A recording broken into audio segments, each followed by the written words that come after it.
मैं सबसे पहले कश्मीर की बात करूंगा मान्यवर। कश्मीर में हम सब जानते थे कि पड़ोसी देश से आए दिन आतंकवादी घुसते थे, यहां बम धमाके करते थे, हत्याएं करते थे। एक भी त्योहार ऐसा नहीं होता था जो चिंता के बगैर जाता था। और केंद्र सरकारों का रवैया लचीला होता था, चुप्पी साध जाते थे, बोलने में डर लगता था, कोई दुविधा भी थी, शायद वोट बैंक का भी डर था। नरेंद्र मोदी जी के आने के बाद आतंकवाद के खिलाफ जीरो टॉलरेंस की नीति प्रधानमंत्री की ने। हमारे आने के बाद भी हमले हुए, उरी पर हुआ, पुलवामा पर हुआ। पहले हमले होते थे, कुछ नहीं होता था, कोई कुछ नहीं बोलता था, जवाब नहीं दिए जाते थे और लोग भूल जाते थे। दिल्ली के अखबारों में कोने में कहीं छपता था, आज 7 लोग शहीद हो गए, मारे गए, बम धमाका हुआ। मगर कोई संवेदना तक समाप्त हो जाए वहां तक चीजें लिंगरिंग रहती गई, लिंगरिंग रहती गई, लिंगरिंग रहती। मोदी जी के आने के बाद उरी और पुलवामा में हमला हुआ। 10 ही दिन में पाकिस्तान के घर में घुसकर सर्जिकल स्ट्राइक और एयर स्ट्राइक कर जवाब दिया।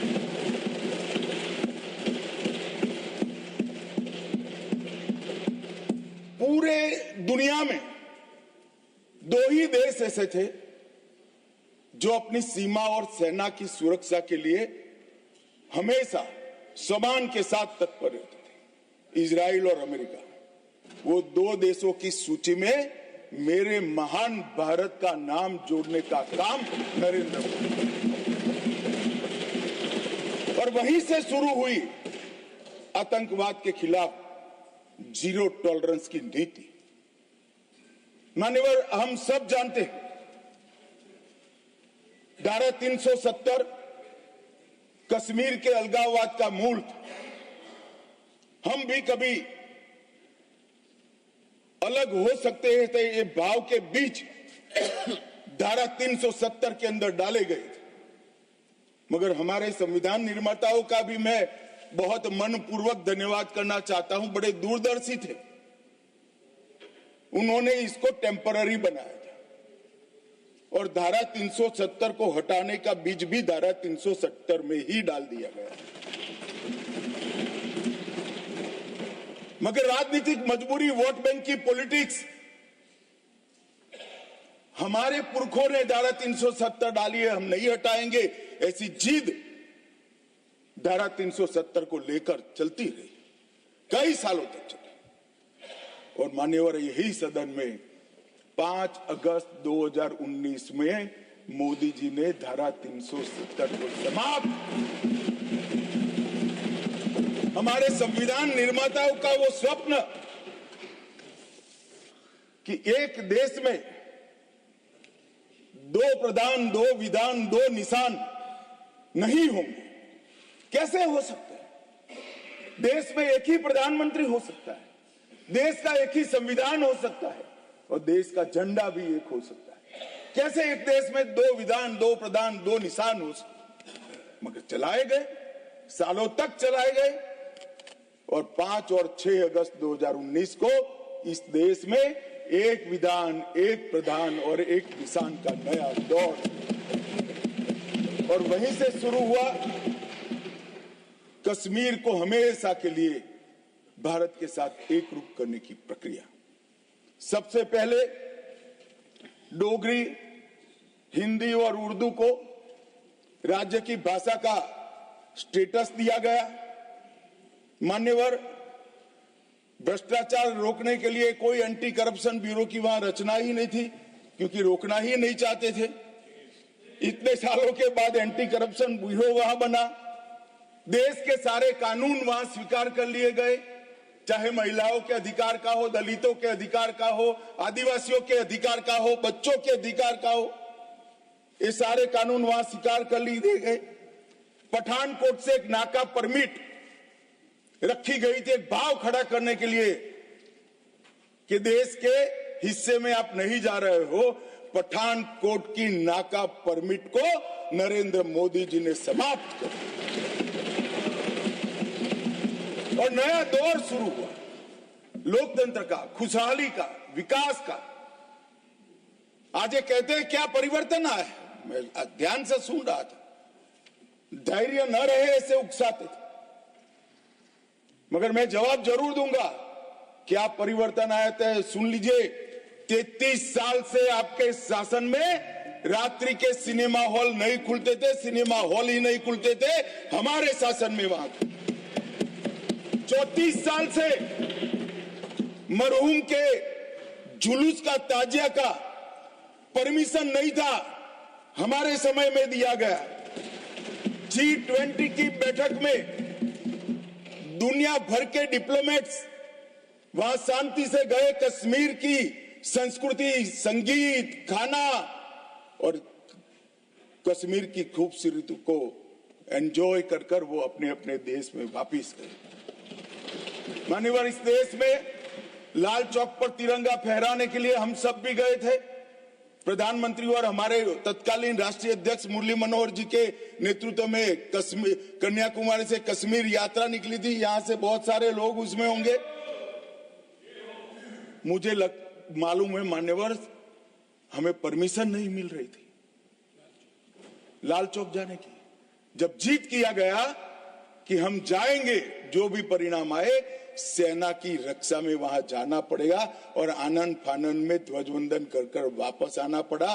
वो ही लाल चौक पर हर घर तिरंगा में, एक भी घर ऐसा नहीं था जहां तिरंगा नहीं। श्रीनगर में फॉर्मूला 4 कार रेसिंग हुआ, वही लाल चौक पर कृष्ण जन्माष्टमी का महोत्सव रंग चंग के साथ मनाया गया। मां शारदा देवी के मंदिर में दशकों के बाद दीपावली और सरस्वती पूजन हुआ। खीर भवानी का ज्येष्ठ अष्टमी का महोत्सव 22 साल के बाद मनाया गया। और मान्यवर, सिर्फ 370 हटने से क्या होगा ये पूछते थे। इसके पीछे हमने कई सारे ऐसे कदम उठाए जिससे आतंकवादियों के साथ भारतीय बच्चों की जुड़ने की संख्या करीब करीब 0 हो गई है। 0। पूरे देश ने देखा होगा, 10 साल पहले आतंकवादियों का महिमा मंडन होता था, बड़े बड़े जनाजे के जुलूस निकलते थे। आतंकवादी तो आज भी मारे जाते हैं, हमारे समय में ज्यादा मारे गए। एक का भी जुलूस नहीं निकला, जहां मरते हैं वहीं दफना दिए जाते।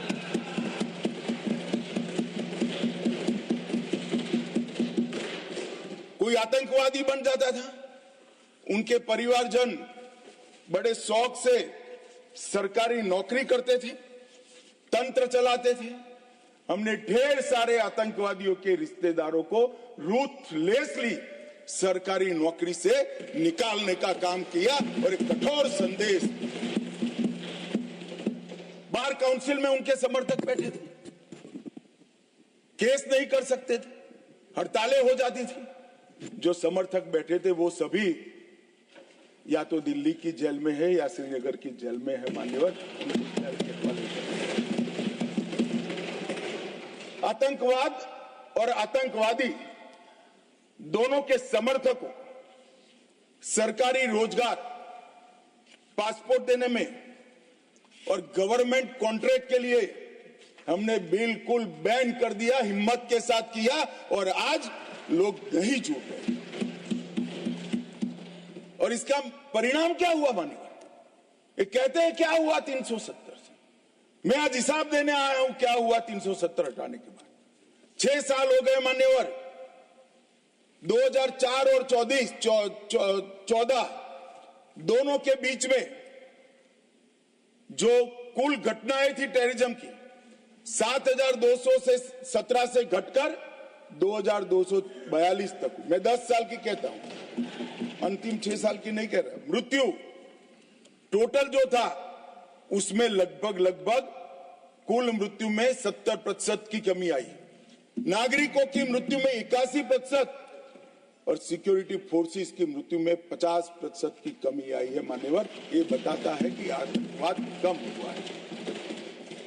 2010 से 14 में हर साल एवरेज ऑर्गेनाइज्ड स्टोन पेल्टिंग पथराव 2654 के एवरेज से हुए। 24 में एक भी करने की किसी की हिम्मत नहीं। ऑर्गेनाइज्ड हड़ताल 132 हुई। आज किसी की हिम्मत नहीं है, एक भी हड़ताल नहीं होती। स्टोन पेल्टिंग में नागरिकों की मृत्यु 112 और जख्मी 6000 हुए थे। अब स्टोन पेल्टिंग ही नहीं है तो मृत्यु या जख्मी होने का सवाल ही नहीं। मान्यवर, और इन कांग्रेस के शासन से किसी एक साल को पीक कर सबसे कम आंकड़े और भारतीय जनता पार्टी के शासन के एक साल में पीक कर सबसे कम आंकड़े इकट्ठा करते हैं तो 2004 का साल कांग्रेस के लिए सबसे अच्छा माना जाएगा, क्योंकि 2004 में अटल जी की सरकार गई थी।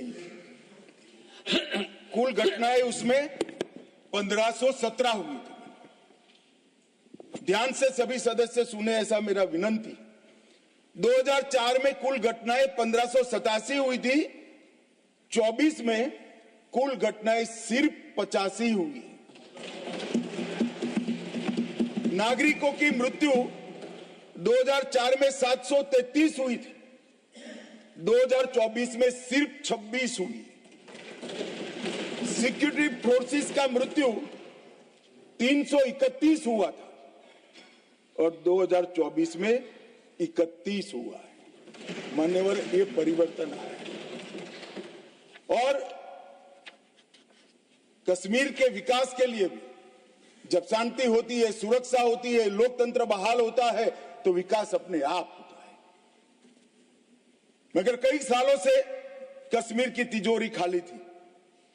नरेंद्र मोदी जी ने 2015 में 80,000 करोड़ की 63 परियोजनाओं को जम्मू कश्मीर लद्दाख के लिए अप्रूव किया। और मान्यवर, मैं बताने आया हूं, मेरे खर्च का हिसाब कुछ लोग पूछ रहे थे। अरे भाई, थोड़ा कम हुआ होगा, हमने तो रखने का हिम्मत तो किया। आपके समय में तो खर्च का प्रोविजन भी नहीं कर सकते क्योंकि ऐसी स्थिति ही नहीं। मगर ऐसा नहीं है, खर्च नहीं हुआ है। 80,000 करोड़ में से 51,000 करोड़ का खर्च मान्यवर समाप्त हो चुका है और 63 में से 53 परियोजनाएं पूरी तरह से क्रियान्वित हैं। 19 से 24 में 40,000 सरकारी नौकरियां दी। 1,51,000 ओबीसी बच्चों को विश्वकर्मा योजना से स्वरोजगार दिया। 5184 यूथ क्लब स्किलिंग का काम कर रहे हैं। 18,000 युवाओं को खुद की टैक्सियां देने का काम हुआ। 15,000 महिलाओं को, युवा महिलाओं को तेजस्विनी के तहत 10 लाख तक का सहायता दिया और कई सारे रोजगार के सृजन हुए। मान्यवर, एकदम आकर्षक उद्योग नीति लाकर आज कई सालों के बाद कश्मीर में इन्वेस्टमेंट का माहौल खड़ा हुआ है। 12,000 करोड़ का इन्वेस्टमेंट जमीन पर उतरा है। 12,000 करोड़ का इन्वेस्टमेंट जमीन पर उतरा है और 1,10,000 करोड़ के एमओयू अभी क्रियान्वयन है। पूरे 70 साल में मान्यवर 14,000 करोड़ का इन्वेस्टमेंट आया था। ये 10 साल में 12,000 करोड़ के इन्वेस्टमेंट का उत्पादन शुरू हो चुका है। पर्यटन फिर से शुरू हो गया, परवान भी चढ़ा। 2023 में 2,11,00,000 पर्यटक, आजादी के बाद सबसे ज्यादा पर्यटक मेरे जम्मू कश्मीर। पर्यटन के क्षेत्र में 250 करोड़ का निजी निवेश हुआ है। डल झील पर वितस्ता महोत्सव मनाया गया, डल झील में क्रूज बोट का शुभारंभ किया गया और यहां पर लोकतंत्र की दुहाई देते हैं। उनके शासन में मान्यवर पूरे कश्मीर में लोकतंत्र के नाम पर 90 विधायक और 6 सांसद हुआ करते थे। इतने बड़े कश्मीर में जनप्रतिनिधि 90 विधायक और 6 सांसद। अब 34,262 जनप्रतिनिधि चुने हुए कश्मीर में है। ग्राम पंचायत भी है, तहसील पंचायत भी है, जिला पंचायत भी है, म्यूनिसिपैलिटी है, म्यूनिसिपल कॉर्पोरेशन भी है, विधानसभा भी है और संसद सदस्य भी है। 370 की आड़ में इसको बंद कर रखा। चिट्ठियों से जनप्रतिनिधि बनते थे, अब चुन कर आते हैं मान्यवर। और ब्लॉक विकास परिषद के चुनाव में 98.3% मतदान हुआ। अभी लोकसभा का चुनाव हुआ 2024 में, एक भी गोली नहीं चली। गोली छोड़ो साहब, बूथ के रैगिंग की एक भी फरियाद भी नहीं हुई है पूरे जम्मू कश्मीर। एक जमाने में दिल्ली से गए हुए आका सिर्फ सर्टिफिकेट विजेता का लेकर जाते थे, जनता घरों में दरी की दरी बैठ जाते। आज 98% लोग वोट डालते हैं और एक भी बूथ के रैगिंग की फरियाद भी नहीं होती है, गोली भी नहीं चलती है, धमाका भी नहीं। कश्मीर के अंदर लोकतंत्र की नींव पहली बार डालने का काम किया तो इतिहास में सम्मान हमारे प्रधानमंत्री श्री नरेंद्र मोदी।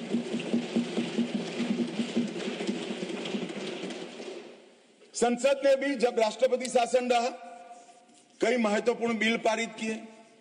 पहली बार पिछड़ा वर्ग को ओबीसी नामकरण किया गया।